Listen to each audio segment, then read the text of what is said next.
Hello everyone, welcome to my YouTube channel Shiomatics.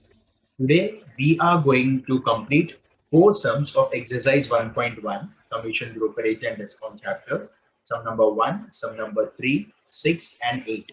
Let's start. So let's start with the first one, exercise 1.1, sum number 1. The question is there in your screen and the same question in your textbook also. So copy paste kiya ho. The question is as follows. An agent charges 12% commission on the sales. What does he earn if the total sale amounts to rupees 48,000? What does the seller get? So question क्या है? Agent का total rate of commission कितना है? 12% है on the total sales and the total sales is 48,000. हमको ये बताना है, हमको ये ढूंढना है कि एजेंट को कितना मिलेगा and what will the seller get?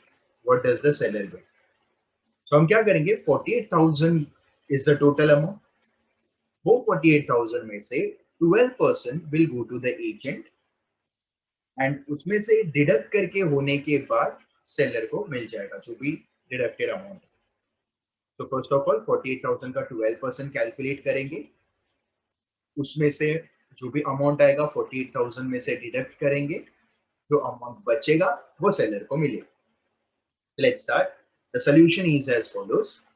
हम लोग since this is a word problem question, हम लोगों को पूरा डिटेल में वर्ड टू वर्ड लिखना है गिवन में क्या क्या है, okay, and accordingly सम को सॉल्व करना. So the given, the first given is rate of commission is 12%, right? बराबर है, rate of commission is 12%. The next is total sales is equals to rupees 48,000. So total sales 48,000 already दिया हुआ है, ये भी given है. Next, so हम लोग agents commission find out करेंगे. So what will be the agent's commission? It will be 12% of total sales. पहले ऐसे लिखो 12% of total sales. फिर 12% of total sales कितना है वो लिखो. That is 12% of rupees 48,000. फिर कैलकुलेट करना. 12% is 12 upon 100 multiply by 48,000. Okay. So upon solving आपको कितना मिल जाएगा? रुपीज 5,760 मिल जाएगा. ठीक है, कैलकुलेट कर लेना. कैलकुलेशन में यहाँ पे नहीं बता रहा. 12 मल्टीप्लाई बाय 480, 0 कट हो जाएगा. So the answer is rupees 5,760. ये एजेंट्स का commission, that is agents commission. Okay, so 48,000 में से 12% हमने कैलकुलेट किया, वो एजेंट को मिला. नाउ सेलर को कितना मिलेगा वो फाइंड आउट करने के लिए हम क्या करेंगे, will be doing like this. Total sales में से agents commission minus करें. So amount received by the seller will be total sales minus agents commission. And 48,000 में से 5,760 minus कर दो, subtract कर दो, रुपीज 42,240 बच जाएगा. ये दोनों के लिए write down the grand finale answer. यहाँ पे हम क्या लिखेंगे, therefore the seller gets rupees 42,240. इधर हम लोग लिखेंगे the agent earned rupees 5,760 on the total sales amounting to rupees 48,000. Clear? ठीक है? So that was exercise 1.1 का sum number 1. Okay, now let's move on to the next sum. So the next is question number 3. Okay, exercise 1.1 का sub question 3. The question is as follows. Ms. Saraswati was paid rupees 88,000 as commission on the sale of computers at the rate of 12.5%. If the price of each computer was rupees 32,000, how many computers did she sell? So once again, Saraswati was paid rupees 88,000 as commission. मतलब यहाँ पे transaction हुआ क्या रहेगा कि सरस्वती जी ने कितना तो कंप्यूटर्स बेचा रहेगा. Okay, she must have sold some number of computers. Total sales हुआ रहेगा, वो टोटल सेल्स का 12.5% कैलकुलेट करके होने के बाद 88,000 मिल गया सरस्वती को. ओके, तो सरस्वती को 88,000 एज कमीशन मिल गया है. उन्होंने ना हर कंप्यूटर को 32,000 रुपीज के हिसाब से सेल किया है. हमको क्या फाइंड आउट करने का है कि टोटल कितना कंप्यूटर्स उन्होंने सेल किया. ओके, ना हम लोगों को ये एक बेसिक एग्जांपल पता है जो हम लोग बचपन से पढ़ते आए हैं कि suppose cost of one pen, just एक example, cost of one pen is equals to rupees 10. Okay, and total transaction, total है ना, total पूरा value is equals to rupees 100 का ट्रांजेक्शन हो गया है। जैसे एग्जांपल, एक पेन का कॉस्ट है 10 रुपीज, ओके, और टोटल ट्रांजेक्शन 100 रुपीज का हो गया। मतलब कितना पेन्स खरीदता रहेगा, how much pens the person would have bought, 10 upon 100 upon 10 which is equals to 10। ठीक है, 100 अपॉन 10 10 हो जाएगा। सो इसका मतलब क्या, 10 क्वांटिटीज ऑफ पेन खरीदा रहेगा। ठीक है, एक पेन का कॉस्ट 10 रुपीज है, हमने 100 रुपए के पेन खरीदे, तो टोटल कितने पेन्स खरीदे, 10 पेन्स खरीदे।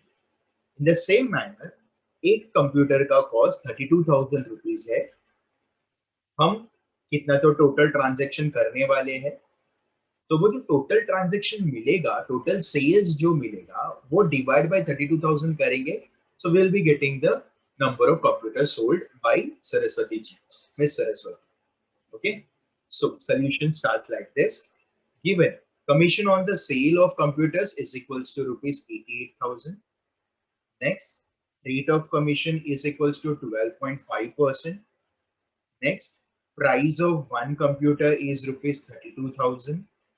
Again, since commission earn, अभी commission earn के लिए ये formula है, rate of commission multiply by total sales. Total sales multiply किसके साथ करने का, commission का rate के साथ, which is 12.5% in this case. तो हमको मिलेगा commission earn, कितना commission उन्होंने earn किया। तो इसमें से क्या क्या वैल्यूज मालूम है वो हम लोग सब्स्टिट्यूट करेंगे। तो how much is the commission earned already given to us, which is 88,000. How much is the rate of commission? The rate of commission is 12.5%. And total sales हमको नहीं मालूम, तो ये इक्वेशन से what we can first find is the total sales. एक बार total sales मिल जाएगा, वो total sales को डिवाइड करेंगे 32,000 रुपीज के साथ, हमको टोटल नंबर ऑफ कंप्यूटर्स मिल जाएगा। तो लेट्स सॉल्व दिस। इसमें क्या होगा, 88,000 is equals to 12.5% of total sales. तो upon cross multiplying total sales हो जाएगा 7,04,000। इन लोगों को ये समझ नहीं आएगा कि क्रॉस मल्टीप्लाई कैसे करना है। आपको करना क्या है, 100 को उस तरफ भेज दो, 12.5 मल्टीप्लीकेशन में इधर आएगा तो डिवीजन में हो जाएगा, सॉल्व दैट, 0 0 ये तो मल्टीप्लाई हो जाएगा 88,000 into 100 divide by 12.5 into 10 into 10 करके भी आप सॉल्व कर सकते हो। You will be getting this answer which is 7,04,000। ठीक है, तो मैंने डायरेक्ट आंसर बताया, सॉल्व आपको करना है। Next, therefore total sale price of all computers is equals to how much, it is equals to rupees 7,04,000. Okay, now the next part. Now number of computers sold by her, Miss Saraswati, is equal to total sale price of all computers upon price of one computer. हमने 100 rupees का pen खरीदा, एक pen 10 रुपए का था, तो total हमने 10 pen खरीदा। इन द सेम मैनर 7,04,000 का सेल्स हो गया है, ओके, और एक कंप्यूटर का प्राइस 32,000 रुपीज है। हमको ये चेक करना है कि कितना कंप्यूटर्स सेल किया miss Saraswati. So 7,04,000 divided by 32,000. 3 zeros cut, 3 zeros cut, 704 upon 32 gives us 22. Okay, एक बात याद रखो बच्चे लोग, यहाँ पे रुपीज 22 मत लिखना, कि हम कॉमर्स वाले ऐसे सब जगह पे रुपीज उठेर देते हैं, ऐसे गलती मत करो। This is quantity. Okay, so computers कितना सेल किया वो पता करने का, सो 22 हो गया। इधर यूनिट्स भी मत लिखो, ओके, छोड़ दो 22। तो क्या हो जाएगा, Miss Saraswati sold 22 computers will be the grand finale answer. So that is the third sum. Overall idea of the third sum, exercise 1.1. Clear? Let's move on to the next one. The next sum is sum number 6. Okay. Now the sum number 6 is as follows. The income of a broker remains unchanged, though the rate of commission is increased from 4% to 5%. Find the percentage reduction in the value of the business. Okay, तो अभी यहाँ पे एक particular broker है, उनका हुआ क्या कि रेट ऑफ कमीशन जो है पहले 4% हुआ करता था, अब जाके वो 5% हो गया। सो रेट ऑफ कमीशन यहाँ पे बढ़ गया। बट हुआ ये कि उनका जो 4% का टाइम पे इनकम जो आता था उन्हें, और 5% होने के बाद भी जो इनकम आ रहा है वो सेम ही है, that is it remains unchanged. ये चीज उन्होंने यहाँ पे बताया। Okay, so the rate of commission increase from 4% to 5%, but still broker का जो इनकम है दैट रिमेन अनचेंज्ड। इसका मतलब ये है कि उनका जो बिजनेस था वो घट गया रेट। सो वही हमको फाइंड आउट करने का है परसेंटेज के टर्म्स में कि what is the percentage reduction in the value of the business, कि कितना बिजनेस घट गया कि उनका रेट ऑफ कमीशन बढ़ने के बावजूद भी इनकम स्टेबल, इनकम उतना ही था, इट रिमेन अनचेंज्ड। ओके, तो इधर हम लोग क्या करेंगे, एक ऐसे करते हैं कि initial value of the business को ना हम 100 रुपीज कंसिडर करते हैं। Let's talk in terms of rupees 100, sum easy हो जाए। तो let the initial value of the business be rupees 100। Okay, next, since the original rate of commission is 4%, पहला rate of commission कितना है 4%, तो हम 4% ऑफ 100 कैलकुलेट करेंगे, पता करेंगे कि ब्रोकर को हर 100 रुपीज के हिसाब से कितना कमीशन मिलता था। Okay, so therefore original income of the broker is equals to 4% of rupees 100, which is 4 upon 100 into 100. So 100 gets cancelled, कर भी सकते हो, इजी है Hindi, and that is rupees 4। Okay, so 4 rupees उनको पहले ओरिजिनली मिलता था। अब क्या हुआ, उनका जो बिजनेस 100 रुपीज था वो अभी कितना तो और हो गया रहेगा, ऑब्वियसली घट गया ही रहेगा, बट हमको पता नहीं कितना होगा। सो फॉर द टाइमिंग हम क्या कंसिडर करते हैं, let the new value of the business be rupees X. तो एक्स कंसिडर करेंगे। अब उसमें क्या होगा, increase rate of commission is 5%, तो हम 5% ऑफ रुपीज एक्स कैलकुलेट करेंगे। So therefore, new income of the broker is equals to 5% of rupees x, which is equal to 5 upon 100 multiplied by x, which is equals to rupees 5x upon 100. So 4% के time पे उनका income था rupees 4, when the rate of commission was increased to 5%, उनका income था 5x upon 100. Now यहाँ पे data ये दिया हुआ है कि इनिशियली, ओरिजिनली और अभी new income both remains unchanged, that is what is mentioned here. पहले वाला इनकम और अभी वाला इनकम अनचेंज्ड।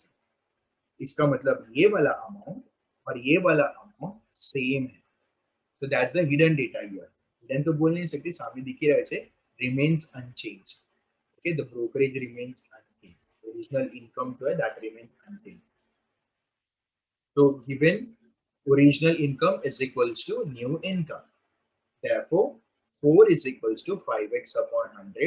इसको solve करो, आपको x का value 80 मिलेगा। So what does this means?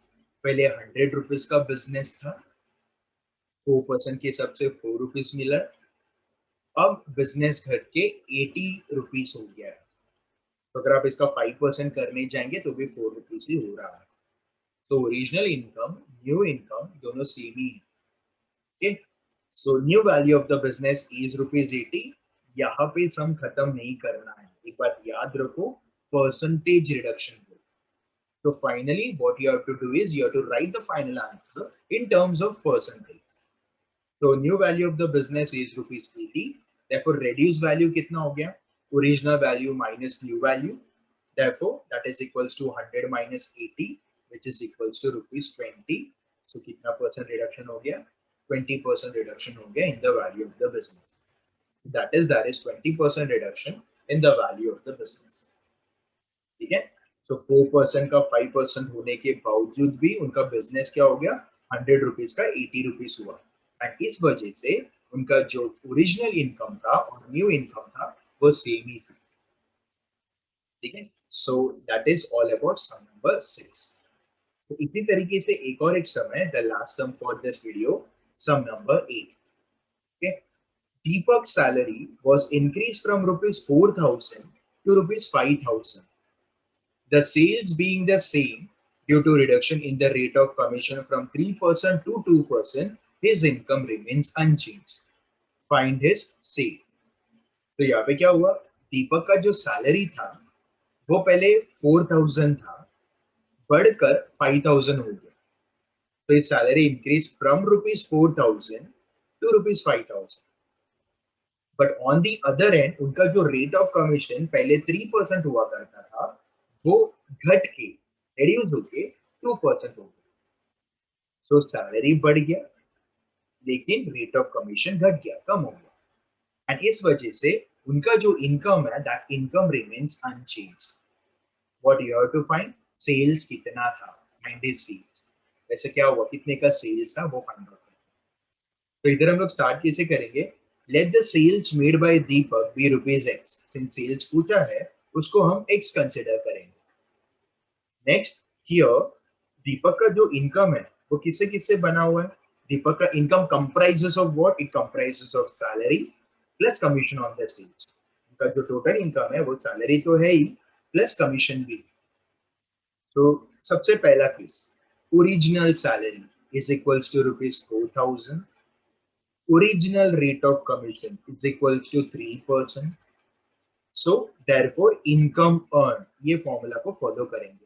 4,000 उनका सैलरी है और जितना भी सेल्स होगा उसका 3% उनको मिलेगा. तो सेल्स कितने का हो रहा है, रुपीज एक्स का हो रहा है. सो 3% ऑफ रुपीज एक्स प्लस वो कमीशन उनको मिलेगा. तो इसको कैलकुलेट करते हैं, थोड़ा सा इसको एक्सपांड करते हैं. Income earned is equals to 4,000 plus 3/100 multiplied by x, which is 3x upon 100. ओके, इसको हम इक्वेशन नंबर 1 करके रख देते हैं. why, because एक और आने वाला है 5,000 के लिए और 2% के लिए.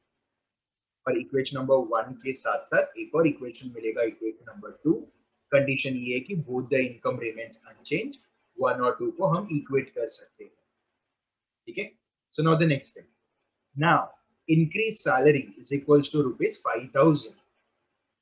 Decrease the rate of commission is equal to 2%. Therefore income earned, same formula, ये formula को follow करेंगे. Income earned is equals to 5,000 plus x. Okay, 2% of rupees x, because x था total sales. इसको solve करेंगे, calculate करेंगे, expand करेंगे.